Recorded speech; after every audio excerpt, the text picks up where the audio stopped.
Bismillahirrahmanirrahim. Alhamdulillahirabbil alamin. Allahumma shalli wa sallim ala sayidina Muhammadin miftahi babi rahmatillah adada ma fi ilmillah salatan wa salaman daimain bidawami mulkillah wa ala alihi wa sahbihi. Allahumma shalli ala sayidina Muhammadin salatan taftahu biha lana futuhal arifin wa tufaqihuna biha fid din wa ala alihi wa sahbihi. Assalamualaikum warahmatullahi wabarakatuh. Sahabatku, saudara-saudaraku, kaum muslimin dan muslimat dimanapun antum berada, alhamdulillah kita bisa bertatap muka dalam keadaan sehat walafiat. Mudah-mudahan kesehatan lahiriah ini juga ditopang kesehatan batiniah, sehingga kita betul-betul sehat dalam arti yang sebenarnya di dunia sampai nanti ke jannah. Amin, Allahumma amin. Nah, menjadi manusia yang tenang. Pertanyaannya, kalau nggak jadi manusia yang tenang, mau jadi manusia yang seperti apa?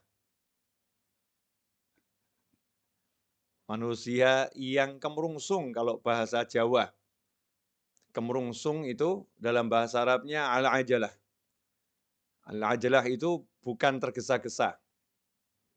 Walaupun salah satu arti al-ajalah adalah ketergesa-gesaan. Ketergesa-gesaan itu hanya salah satu wujud karena orang tidak tenang. Maka dikatakan dalam sebuah riwayat, "Ata'anni minallah wal ajalah minasyaiton." Atau kama qala sallallahu. Bersikap tenang itu adalah berasal dari Allah, wal ajalah dan bersikap tidak tenang, lawannya ata'anni tadi, bersikap tidak tenang adalah dari setan. Karena itu kalau kita pengen jadi manusia yang hidupnya itu selalu dalam naungan Allah Ta'ala, pertolongan Allah Ta'ala, rahmatnya Allah Ta'ala, maka kita harus bisa menjadi manusia yang tenang. Nah, caranya bagaimana? Ini yang akan kita bahas bersama. Insya Allah, doakan saya dikasih ilmu yang manfaat, sehingga antum bisa mendengarkan, dapat ilmu yang manfaat, dan manfaatnya berkelanjutan sampai ke jannah. Amin. Allahumma amin. Walaupun pertemuan kita sesaat, pertemuannya nggak lama, mudah-mudahan manfaatnya selama-lamanya. Amin. Kenapa kita jadi tidak tenang? Jawabannya adalah karena kita merasa terancam. Terancam jabatannya, jadi nggak tenang. Terancam batas waktu pengerjaan tugasnya, jadi nggak tenang. Terancam batas waktu membayar hutang. Sudah tiba waktunya, duitnya belum ada, jadi nggak tenang. Ya, semua keterancaman itu membuat kita jadi nggak tenang. Kenapa kita jadi nggak tenang ketika terancam? Karena kita bergantung pada sandaran yang tidak boleh dijadikan sandaran. Jadi kita menggantungkan harapan kepada sandaran-sandaran yang tidak boleh dijadikan sandaran. Di mana Allah telah mewahyukan di dalam surat Al-Ikhlas, "Qul huwallahu ahad, Allahus samad." Katakanlah, hanya Allah yang Maha Esa. Kalau bahasa lugasnya, yang ada itu cuma Allah, yang lain nggak ada. Yang ada cuma Allah, yang lain nggak ada. Bosmu yang nggak ada, kemudian partnermu yang nggak ada, tabunganmu nggak ada, kepandaianmu nggak ada, semua nggak ada. Yang ada itu cuma Allah Ta'ala. Yang berlangsung itu ya hanya keputusannya Allah Ta'ala. Yang berkuasa ya hanya Allah Ta'ala. Yang bisa mengizinkan sesuatu terjadi hanya Allah Ta'ala. Yang bisa mencegah sesuatu agar tidak terjadi hanya Allah Subhanahu wa Ta'ala. Enggak ada yang lain. Qul huwallahu ahad. Katakan, hanya Allah yang ada. Cuman Allah.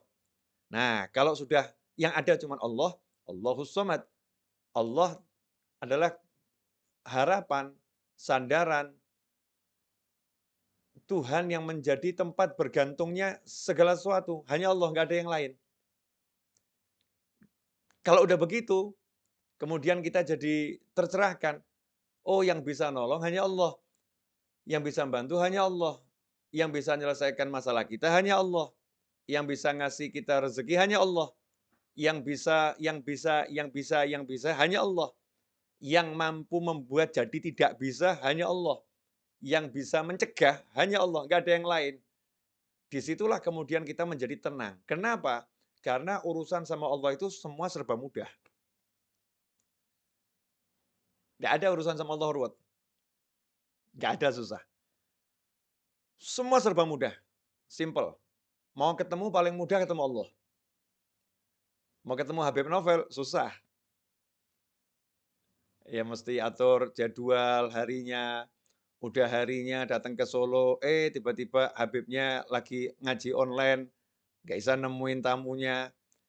Ditunggu selesai ngaji online, tamunya ketiduran, Habibnya pergi ke mall, misal gitu kan ya. Wah tadi udah keluar Habibnya ke mall, susah nih mau nemuin Habib Novel. Muncullah kalimat, Habib Novel susah ditemuin. Tapi sejak kapan ada kalimat Allah susah ditemuin? Nggak ada. Nggak ada. Ngomong sama orang yang paling kita cintai, suami atau istri. Masya Allah. Untuk didengar itu susah. Udah ngomong sama suami berkali-kali, nggak pernah didengar. Udah ngomong sama istri ribuan kali, nggak pernah didengar. Tapi kalau ngomong sama Allah, nggak ada kata nggak didengar. Wa huwas sami'ul alim. Ya Allah maha mendengar, maha mengetahui. Allah mendengar. Iblis ngomong aja didengar sama Allah Ta'ala. Apalagi kita. Ya iblis tuh ngomong sama Allah didengar. Allah kalau udah maha mendengar itu nggak pilah-pilah. Yang ngomong itu wujudnya seperti apapun, wujudnya iblis, wujudnya setan, wujudnya siapapun, didengar sama Allah Ta'ala. Nggak dipilah-pilah. Allah maha mendengar. Jadi, kalau hubungan sama Allah, serba mudah. Diperhatikan nggak sama Allah? Allah maha melihat. Kira-kira Allah tahu perasaan saya nggak? Allah Al-Khabir. Ya. Sampai hal yang paling detil pun dari diri kita, Allah maha mengerti. Kira-kira Allah nanti berempati enggak sama saya ya? Huwar Rahmanur Rahim. Dia maha pengasih lagi maha penyayang. Lah yang enggak iman aja disayangin, apalagi yang iman. Huwar Rahmanur Rahim. Ya, dia Allah maha pengasih lagi maha penyayang. Saat itulah kita jadi tenang. Karena untuk berhubungan sama Allah kita nggak harus ke kanan, nggak harus ke kiri, nggak harus ke depan, nggak harus ke belakang, nggak harus naik, nggak harus turun. Tinggal ini, hatinya nyambung ke Allah, selesai. Nah, kalau udah begitu, jadinya tenang. Nggak punya duit, mau bayar hutang. Ini contoh kasus ya. Karena saya banyak yang WA saya gitu, Beb, mau bayar hutang nggak punya duit, gimana ini? Jawaban saya dibayar. Habib ini aneh bener nih, nggak punya duit kok suruh bayar. Iya dibayar. Bayar hutang ini kan ada prosesnya. Proses nomor 1, jangan pernah percaya sama siapapun yang mengatakan kamu mampu bayar hutang. Enggak. Katakanlah kepada siapapun, saya tidak mampu membayar hutang saya. Yang mampu bayar hutang saya hanya Allah Ta'ala, tapi saya akan bayar hutang saya. Tugas saya adalah berniat membayar hutang. Yang nanti membuat saya mampu bayar hanya Allah, enggak ada yang lain. Jangan pernah percaya tabunganmu mampu untuk bayar hutangmu. Wah, itu nanti langsung diuji. Tabungannya tiba-tiba habis, anaknya sakit, habis tabungannya. Selesai. Naudzubillah min dzalik. Jangan sombong. Wah, saya punya tabungan banyak, saya punya aset banyak. Sombong amat kamu. Nah, Tuhanmu, asetmu, tabunganmu. Sebentar dihancurkan sama Allah Ta'ala. Galaunya luar biasa. Jangan pernah mengandalkan siapapun dan apapun. Saya punya Allah, Allah akan lunaskan hutang saya. Saya berniat bayar hutang. Nomor 1 itu. Ya. Kemudian nomor 2 bagaimana? Minta. Jangan sombong. Yang penting usaha dulu. Salah kamu. Yang penting minta dulu. Karena usaha itu diantaranya memohon pada Allah Ta'ala. Itu usaha. Bagaimana Rasul mengajarkan suasana sebagai utusannya Allah? Utusannya Allah loh ini. Berarti kan wakilnya Allah. Saya kirim utusan ke rumah Ustadz Fakhrul Razi. Berarti wakil saya. Nah itu makna kesaksian bahwasanya baginda Muhammad SAW adalah Rasul, utusan. Ya. Rasul, utusannya Allah Ta'ala. Artinya semua yang dari Rasul nggak mungkin salah, karena semua yang dari Rasul dari Allah. Makanya kalau sampai mengatakan, ngapain memuliakan Rasulullah? Muliakan Allah, itu aneh. Memuliakan utusannya Allah, itu namanya memuliakan Allah Ta'ala. Kalau saya ngutus seorang ke rumahnya Ustadz Fakhrul Razi, kemudian Ustadz Fakhrul Razi dikasih tahu, ini utusannya Habib Novel. Kemudian beliau mengatakan, saya hormati Habib Novel. Kalau kamu tidak, oh saya marah. Kalau mau hormati saya, hormati utusan saya. Itu saya utus, sudah saya pilih. Kan begitu. Saya utus, sudah saya pilih. Bukan sembarang orang yang saya utus. Sementara Allah katakan, Allah utus manusia yang terbaik sebagai penutup utusan di akhir zaman. Sampai kapanpun. Penutupnya adalah baginda Muhammad SAW. Utusannya Allah Ta'ala. Diberi utusan yang the best buat kita semua. Nah, bagaimana kita memperlakukan utusan Allah ini, SAW? Kita menganggapnya manusia biasa, naudzubillah min dzalik. Kita harus menempatkan biasa sebagai penghubung kita pada Allah Ta'ala.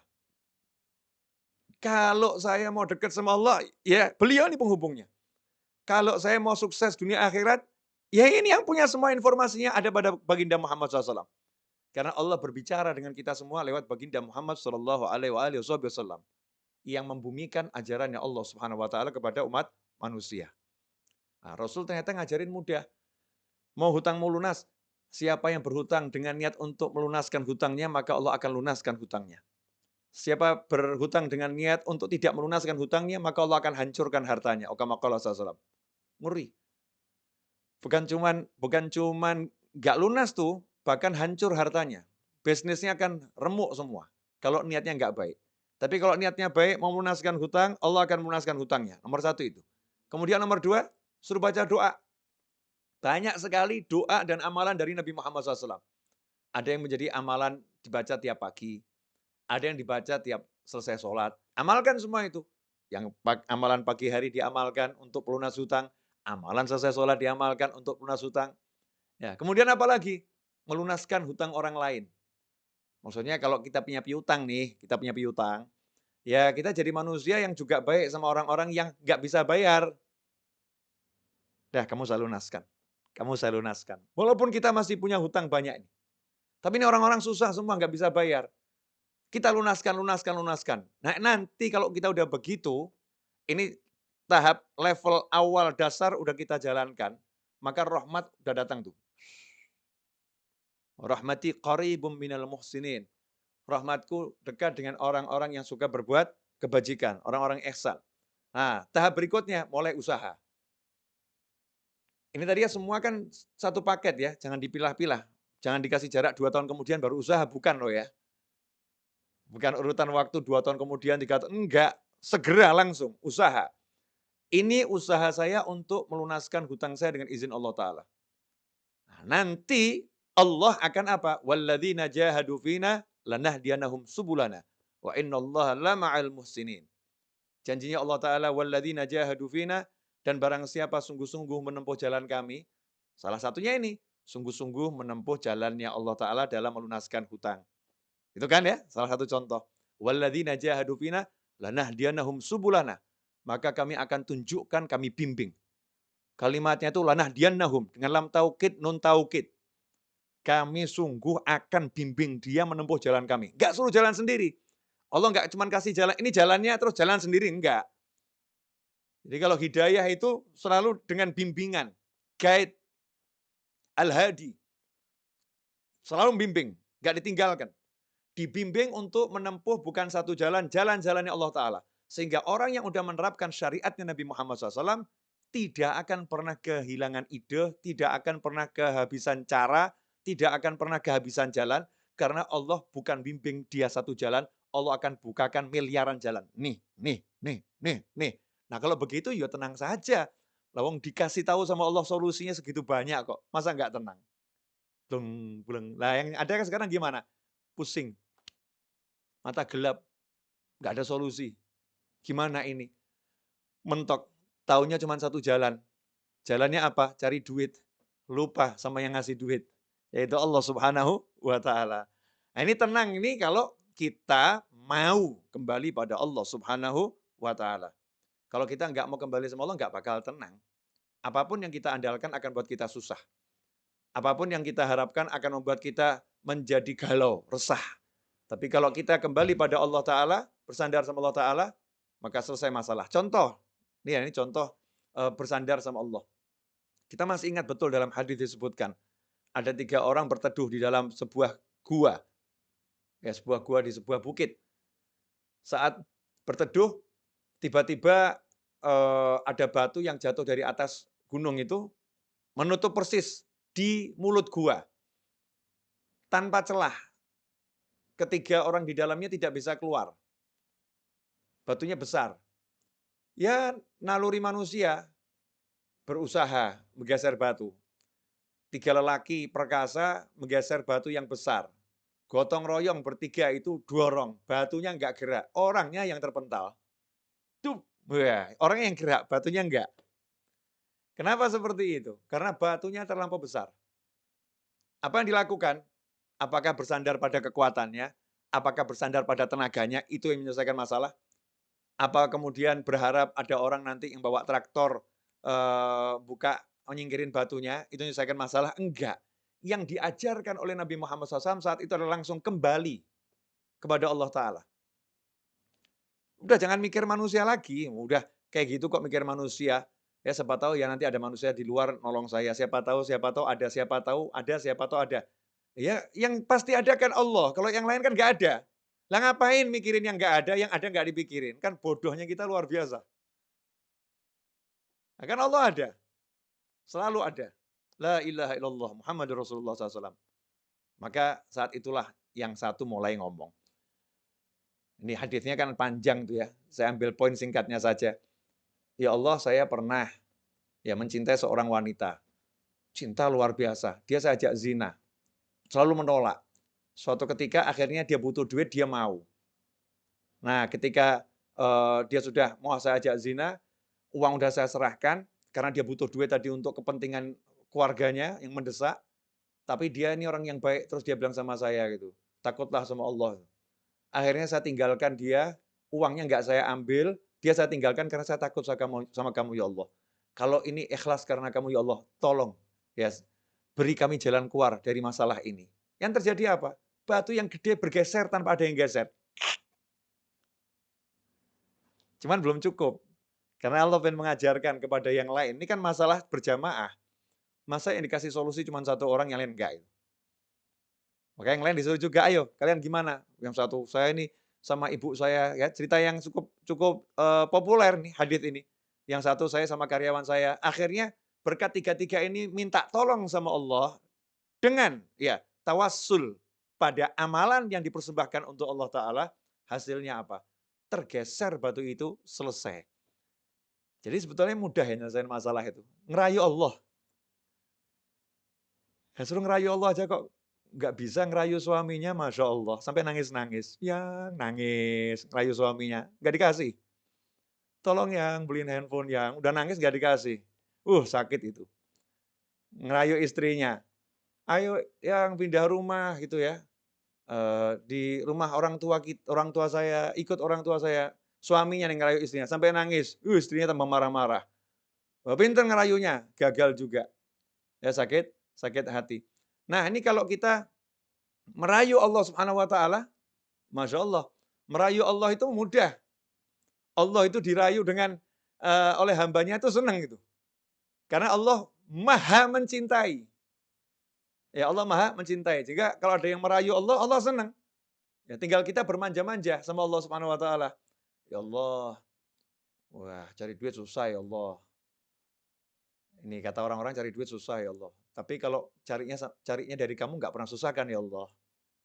Ya, please ya Allah, ini saya lagi mau jualan barang nih ya Allah. Cuman hasilnya nggak banyak ya Allah. Saya mau jualan kamera, hasilnya paling 8 juta ya Allah. Cuman saya minta rezekinya 1 miliar ya Allah. Malaikat ketahuan, ini manusia yang pinter ini. Yang lain ngomong sama dia, ini orang ngelamun. Jual barang 8 juta kok minta rezeki 1 miliar. Ini orang ngelamun ini. Ini kata manusia yang ngelamun. Malaikat bilang, ini orang pinter ini. Karena dia mintanya sama Allah, bukan sama kamera yang mau dia jual. Dia mintanya sama Allah Subhanahu wa Ta'ala. Subhanallah. Tiba-tiba kameranya nggak laku, duitnya datang banyak. Dus, dus, dus. Ya, tiba-tiba. Nah, dari mana itu? Wa may yattaqillaha yaj'al lahu makhrajan wa yarzuqhu min haitsu la yahtasib. Siapa bertakwa kepada Allah. Jadi jangan terbiasa sama teori-teori yang diajarkan sama yang mengajarkan itu loh. Tapi terbiasalah dengan bukan teori, tetapi hukum pasti dari yang maha menciptakan kita semua, yaitu Allah Subhanahu wa taala. Hukum pasti dari utusannya Allah Subhanahu wa taala, yaitu baginda Muhammad SAW. Yang lainnya itu teori. Kalau Rasulullah SAW adalah hukum pasti. Kalau Allah hukum pasti.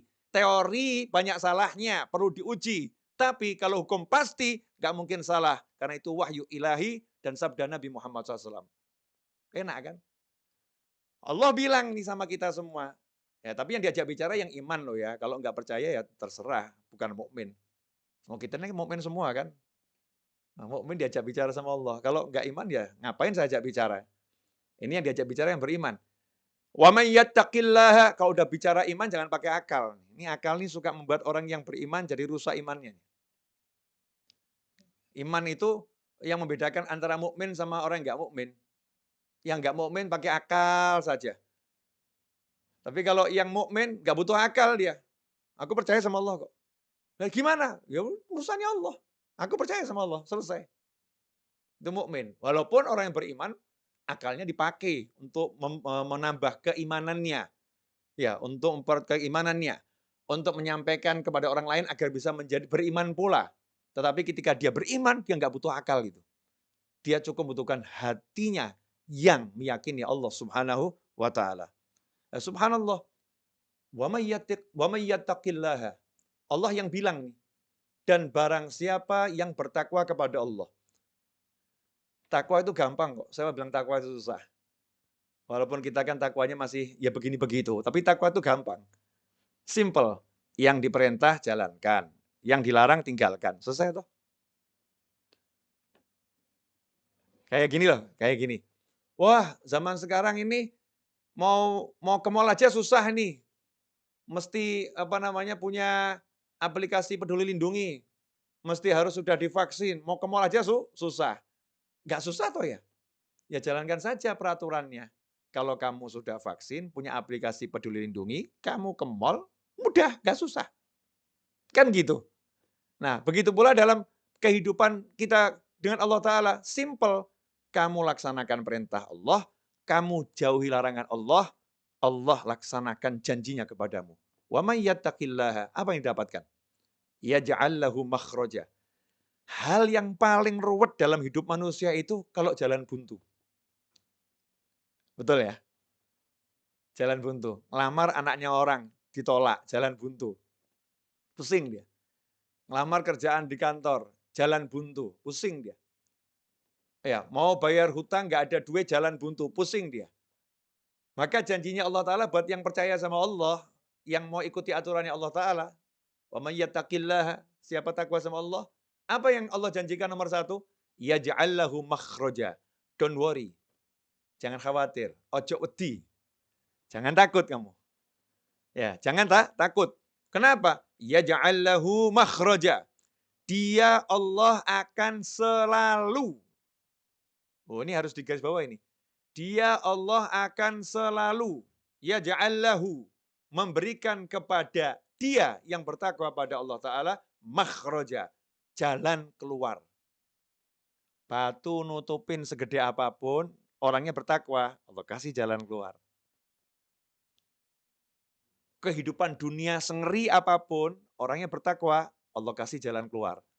Makanya buat orang yang bertakwa, tenang. Yang lain heboh, ini gimana, ini bagaimana. Tenang dia. Nanti saya akan diberi solusi sama Allah. Nanti saya akan diberi solusi sama Allah. Yang lain nanya, lah solusinya bagaimana? Solusinya apa? Ya kan nanti Allah yang kasih. Ngapain saya pikir sekarang? Yang ngasih Allah kok saya yang mikir. Tuh, seperti Nabi Musa alaihissalam. Nabi Musa sama Bani Israel ketemu lautan yang luas. Umatnya bingung waktu itu. Gimana depan lautan, belakang Fir'aun ngejar. Nabi Musa santai. Ya. Kalla inna ma'ya rabbi sayahdin. Kalla. Sungguh nggak mungkin kita celaka. Inna ma'ya rabbi. Allah bersamaku. Sayahdin. Nanti dia Allah akan beri saya petunjuk. Nanti dia Allah akan beri saya petunjuk. Hasilnya apa? Dikasih sama Allah solusi. Jalan keluar. Jalan keluarnya bagaimana prosesnya? Simple. Nggak ribet. Nggak cari pasukan. Nggak cari relawan, nggak cari tambahan manusia untuk bantu perjuangan, nggak cari A sampai Z. Ya, memakai yang sudah ada di tangan. Yang ada di tangan Nabi Musa alaihissalam, nggak jauh-jauh loh. Ya udah tongkatmu pukulkan ke laut. Solusi yang nggak masuk akal manusia. Dek, laut terbelah, Nabi Musa dan pengikutnya selamat, Fir'aun tenggelam dan binasa. Diabadikan sampai akhir zaman dan sepanjang masa. Selesai masalah. Ya ja'allahu makhraja. Selalu diberi solusi oleh Allah Ta'ala. Selalu diberi jalan keluar oleh Allah Ta'ala. Gak cukup itu. Plus, wa yarzukhu min haitsu la yahtasib. Dan Allah akan selalu beri dia rezeki yang gak pernah bisa diperhitungkan oleh dia ataupun yang lain. La yahtasib. Jadi orang yang dekat sama orang bertakwa ini kalau kalkulasi rezekinya pasti pusing. Udah lah, gak mungkin ketemu. Mau pakai jurus model apapun. Kok bisa ya? Kok bisa? Nanti kok bisa gitu. Karena Allah suka ngasih surprise sama hambanya yang bertakwa. Surprise. Surprise. Gitu. Allah ngasih kejutan. Nih. Sampai kita bingung nih. Bertubi-tubi dikasih rezeki sama Allah Ta'ala. Min haitsu la yahtasib. Dari arah yang gak pernah bisa dia perkirakan. Dia sehebat apapun punya ilmu, apa tuh Mas Seto, kalau untuk memprediksi namanya apa itu? Kita kalau misalnya punya data, apa itu istilahnya itu, seperti Google tuh punya, kalau Google bisa bagus itu karena punya, bukan AI Mas itu. Namanya, ilmunya kalau di matematika itu, saya sudah nggak sekolah soalnya. Apa nih Mas Seto, atau ini siapa pemirsa yang tahu nih? Ya, coba ditulis di chat. Apa namanya itu?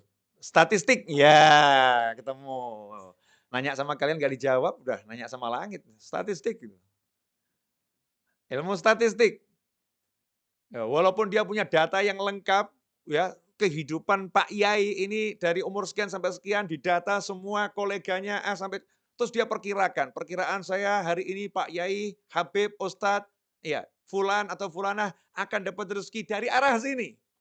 Allah akan kasih arah yang lain. Yang ngasih aku bukan statistikmu. Aku udah bilang, yaj'allahu makhraja wa yarzukhu min haitsu la yahtasib. Udah la yahtasib, udah jangan kamu hitung. Jangan kamu pikir, jangan kamu cari-cari, nggak bisa. La yahtasib. Allah udah bilang, nggak pernah bisa diduga rezekinya orang yang bertakwa. Nggak bisa, itu Allah menunjukkan kemampuannya memberi rezeki. Allah menunjukkan kuasaannya dalam beri rezeki. Allah menunjukkan otoritasnya kepada manusia. Kamu nggak bisa, hanya aku yang bisa. Asyik itu. Min haitsu la yahtasib. Jadi tenang, orang bertakwa itu nggak pernah mikirin rezekinya hari ini atau besok. Tugasnya apa? Jalankan perintah, tinggalkan larangan. Perintahnya suami cari nafkah. Ya, cara cari nafkah keluar ke pasar misalnya. Ya keluar ke pasar. Perintahnya ketika keluar ke pasar bagaimana? Berdoa. Perintahnya ketika di pasar bagaimana? Baca doa, jaga pandangan, jaga pendengaran. Cari rezeki ke pasar, ngerumpi, gunjing, ghibah, namimah. Masya Allah. Teriak-teriak, saya tiap hari udah ke pasar, saya udah kerja. Kamu kerja nggak pakai caranya Allah? Bagaimana kamu dapat rezeki yang surprise? Makanya rezeki kamu ya hitung-hitungan tadi. Pusing kepalanya. Ya, pusing kepalanya. Ikhwani rahimakumullah.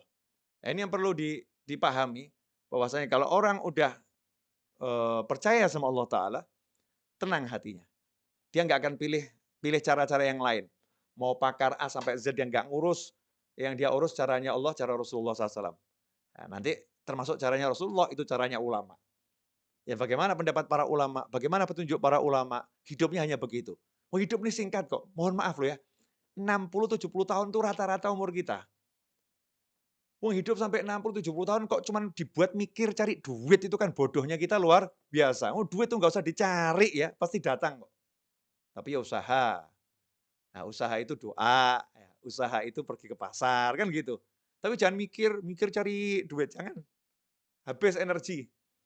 Ya, sayang. Mikir cari solusi. Nah ini juga kebodohan kita. Solusi kok dipikir. Solusi itu diberi. Yang beri siapa? Ya ja'allahu makhraja. Yang beri Allah. Yang ngasih masalah Allah, yang beri solusi Allah. Selesai. Loh, cara mintanya sama Allah bagaimana? Ya, cara mintanya takwa, gampang. Jalankan perintah, jauhi larangan. Selesai. Ini sekarang sukanya yang aneh-aneh, suka hidup ruwet, mumet, pusing, ya, pakai cara-cara yang nggak benar, cara yang nggak beres, cara yang benar, yang beres nggak dijalankan, yang nggak beres apa namanya, dijalankan, yang beres nggak dijalankan. Ini menyebabkan kita hidup dalam ketidaktenangan. Maka untuk menjadi manusia yang tenang, kita harus betul-betul qul huwallahu ahad, Allahus somad.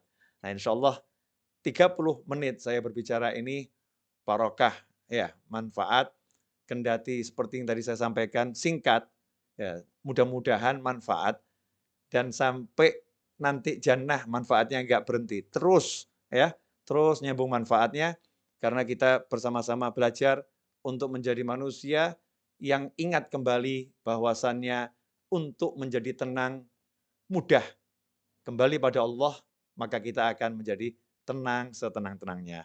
Jazakumullah khairan Ustaz Fakhr Razi atas waktunya, atas kesempatannya.